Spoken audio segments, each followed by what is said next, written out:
Hello అండి. ఈరోజు నేను పెరుగులో వడ ఎలా చేయాలో చేసి చూపెడుతున్నానండి. అయితే ఈ వడ కరకరలాడుతూ పైన కరకరలు లోపల సాఫ్ట్గా ఉంటుందండి.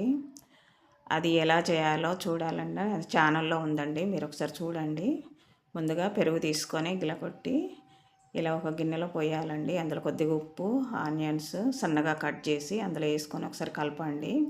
మనం చేసిన వడ ఉంది కదండి, అవి అందులో పెట్టేసి ఇట్లా మునిగేటట్టుగా చేయండి. మునకపోతే పెరుగు కొద్ది కొద్దిగా తీసుకుంటూ ఆ పైన ఇలా వేయండి మునిగేటట్టుగా. వేసిన తర్వాత ఒకసారి రెండు వైపులా తిప్పుకోండి. తిప్పుకొని ఇట్లా చిన్నగా పోసి తిప్పండి. ఒక 10 నిమిషాల పాటు ఇవి వడ నానాలండి. పెరుగులో నానితే ఒక 10 నిమిషాలు నానబెట్టి తీసుకొని తర్వాత తింటే చాలా టేస్టీగా ఉంటుందండి ఈ వడ.